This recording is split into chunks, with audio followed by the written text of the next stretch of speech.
Hey y'all, this is Liberated Love Notes, a podcast on Living Corporate Network hosted by yours truly, Brittany Janay, creator of Liberated Love Notes, critical self-reflections and affirmations for the culture. Y'all already know Liberated Love Notes is your source for weekly doses of reflections, affirmations, and reimagining for us by us.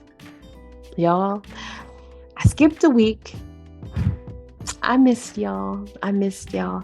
Last weekend was heavy in the Juneteenth celebrations in my local area. I'm talking about street fests, Black-owned vendors, good food, music, community, art, all the things. Shout out to Dovecote Cafe, who did the damn thing, a local community first cafe here, Black owned, that hosted their annual Juneteenth community fair, community fest. Literally dozens of Black owned vendors. I later learned that there is no vendor fee. The owners of Dovecote literally just hold space, something about that I love, hold space for Black creators, business owners, entrepreneurs, artists to just show up and be visible in communities, sell their products, use their gifts and all the things. They hold space. Something about that I just loved when I learned. And so that is in part why I didn't get around to recording last week. I'm also on the heels of getting my 5-year-olds, cooties. And so leading up to Juneteenth, I ain't even had my voice, y'all. And so I was able to engage in some much needed rest, rejuvenation, feeling like I'm back to 100 and happy to be here, happy to be with you. Following the Juneteenth weekend, I was reminded of an affirmation, something like a liberated love note that I wrote this time last year, June 2021. Y'all, I wrote this affirmation to myself. It goes a little bit like this: my refusal is divine. Our refusal is divine. I wrote that June 2021. Shortly thereafter, I actually recorded a podcast episode sharing my reflections. I think it's episode 9. So y'all should go back and take a listen. That affirmation, that liberated love note, my refusal is divine. Our refusal is divine, was deeply inspired by the historical account of Igbo landing. How many of y'all are familiar with Igbo landing? I had found out about or had read about the story, and it resonated. For those who are not aware, the story of Igbo landing is a historical account of the enslaved West Africans who arrived in St. Simon's Island in Georgia. Mhm. As the story has been told, the Igbo people, those enslaved Africans, rebelled. They resisted. They took control of the ship, actually ended up capsizing it and drowning their captors. Some accounts recall the Igbo people following the rebellion, walking into those murky waters, led by who was their high chief. There are accounts that reference them in collective song, chanting, walking into the water, choosing to be at peace with the water than in bondage on this land. Mm. Choosing to be at peace with the water than in bondage on this land. Our refusal is divine. Our refusal is an intergenerational gift. Our refusal is historic. Our refusal is within us. Our refusal is divine. Mm, Far too often, refusal is associated with negative connotation. I've been re reflecting on that. Far too often, our refusal may be deemed impractical. Our refusal may be deemed irresponsible, selfish, disruptive. Our refusal may be associated with or referred to as, maybe even neglect.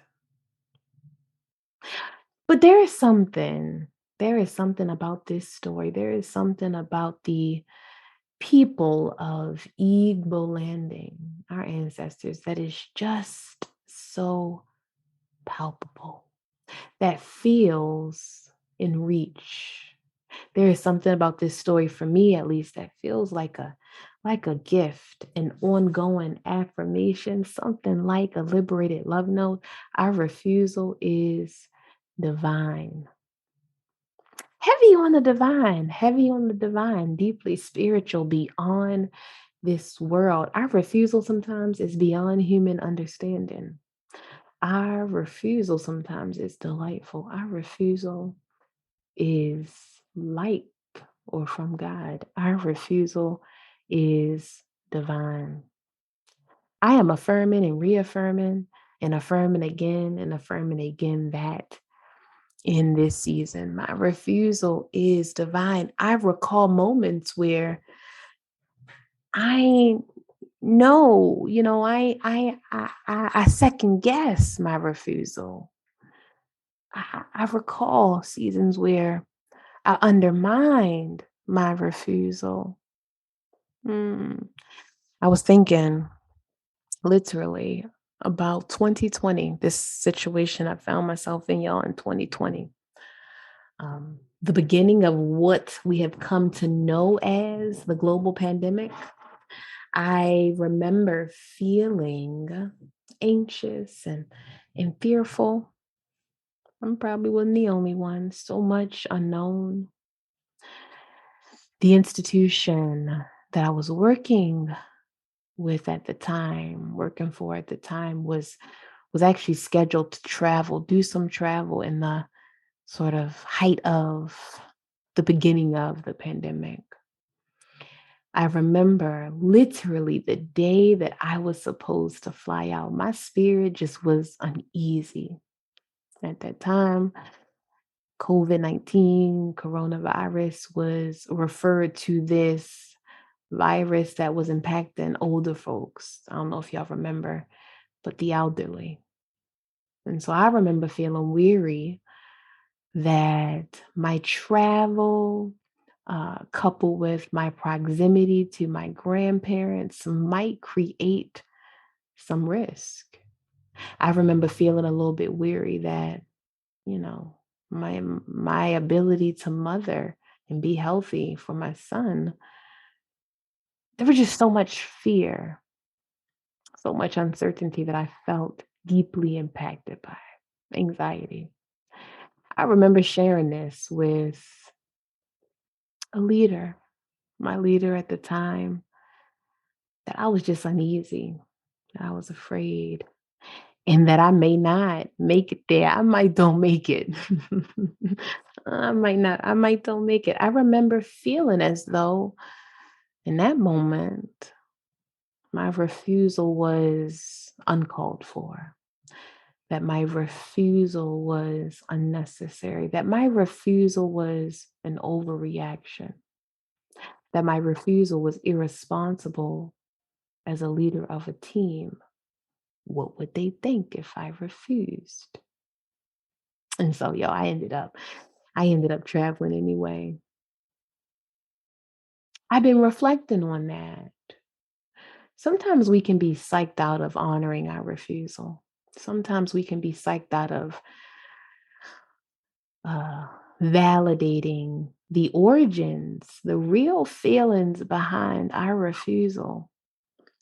And I'm going to be honest, the whole scenario just hits different today, y'all. I'll tell you why. The whole scenario hits different today as I continue to process and grieve what was initially a fear. How might this impact my elders? It hit different as I processed the real reality that what was fear, biggest fear, came to pass as that virus deeply impacted one of the very people I sought to protect. Mm, mm. Our refusal is divine. Sometimes our refusal is foretelling. Sometimes the reactions to our refusal is foretelling. Fast forward, all of this has come up for me in this season, certainly this week. Fast forward 2 years later, refusal look a little bit different. Standing firm in my refusal feels a bit more real. My refusal is still divine. Specifically as I process not just what happened 2 years ago, but as I process what it means to have walked away from money with strings in service of my own humanity, authenticity, voice, freedom. I gotta remind myself, y'all, my refusal is divine. Cause sometimes I be checking in with self, like, girl, you dumb. Mm. Then I check in with soul and I'm like, yeah, my refusal is divine. Our refusal is divine. Like you listening, your refusal is divine. I have so many thoughts, many more thoughts and reflections around this affirmation, more questions than I do answers. And so I'm going to leave y'all with some of those questions. What does a refusal look like for you in this season? What has it looked like in past seasons? Maybe reflect on those moments when your refusal was undermined. How did it impact you? What might you have done differently to stay rooted and grounded in your refusal? Now, all refusal ain't created equally. And so we got to get real curious about what our refusal is rooted and grounded in. Is my refusal rooted in self interest or community care? Is my refusal rooted in profit or humanity? I know I'm usually about the both and still am. These are just some start point reflections. Is my refusal disrupting or colluding? Is my refusal a manifestation of loving discernment and clarity or unresolved trauma? Because those hit different too. In what ways are the spaces and places, people with whom I am in community, honoring the fullness of my humanity and being? And if they ain't, what does incremental refusal look like? I'm talking about those seemingly small shifts, those divine no's. Mm. There is so much agency and power in our refusal. My refusal is divine. Our refusal is divine. Legit. Your refusal is divine. And do me a favor. Don't let nobody, don't let nobody gaslight you into believing anything different. Peace, y'all.